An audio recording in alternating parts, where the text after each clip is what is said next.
Hi. I'm Richard Gage, AIA, member of the American Institute of Architects and founder of Architects and Engineers for 9/11 Truth. I represent 1,900 architects and engineers who are demanding a real investigation of what happened on 9/11 at the World Trade Center. There are many theories that people have put forth, and I've been asked to comment on one of them, mainly the directed energy weapons theory.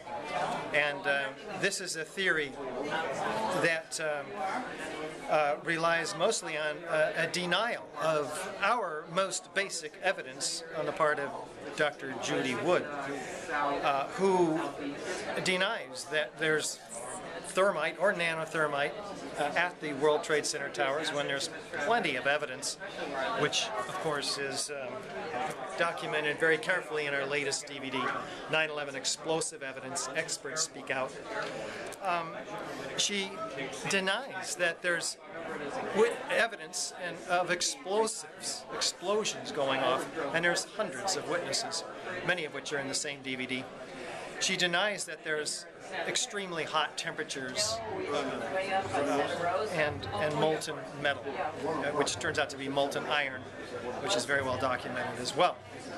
So when somebody comes forth with their own theory, and which has very little evidence, by the way, if any, and denies the most basic evidence that is very well documented, forensic scientific evidence, I can only presume that what she's purveying is disinformation. I can't come to any other conclusion. Now, we have written a 4-page paper on this subject. It's on our website. If you go to ae911truth.org, you can search Judy Wood, and you will come up with our paper there about this. It's a frequently asked question. So one of the features that she cites as evidence for directed energy weapons is the dustification of steel, specifically citing the spire that remains after the initial collapse or destruction of the towers.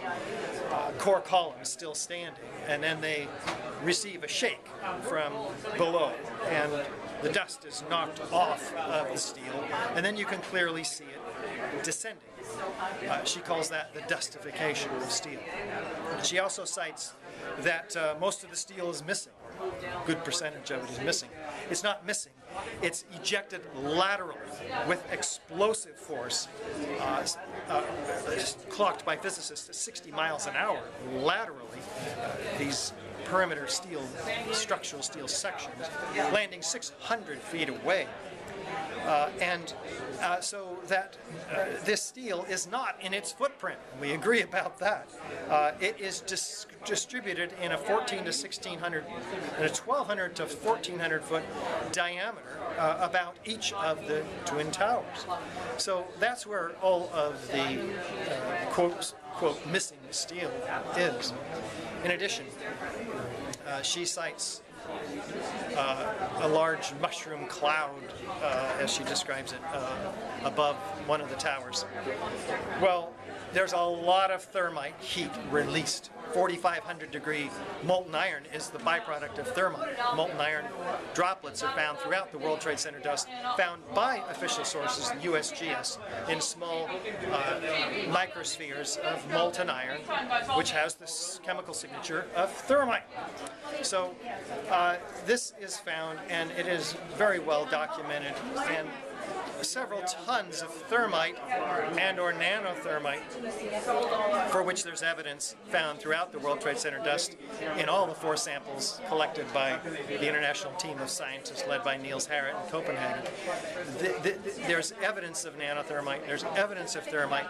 Thermite can create, especially in all this quantity, massive heat, which would rise. That's how mushroom clouds are created. Massive heat rising creates a sort of a shape up there, somewhat akin to a mushroom. That's accountable by the thermite incendiaries, which there's all this evidence for. She gets into the cars too, like there were cars like down the street or something. So if there was thousands of thermite cutter charges going off under these explosive conditions, the atomized byproduct of thermite, liquid molten iron, would be formed into small spheres, just like when you sneeze. It's an explosive force, liquid due to its surface tension, forming itself into spheres, almost as diameter of a human hair, which is what officials find in the dust. So these cooling, falling molten iron droplets could easily account for the so-called toasted cars. So that's one accountable mechanism for that phenomenon. Well, I don't know what Dr. Wood's motives are, but when a well-trained engineer like herself denies the most basic forensic evidence that exists for the World Trade Center, that NIST also denied, and that the so-called mini-nuke theorists also deny, I can only suggest that what they're purveying is disinformation. I don't know what their motives or their intentions are.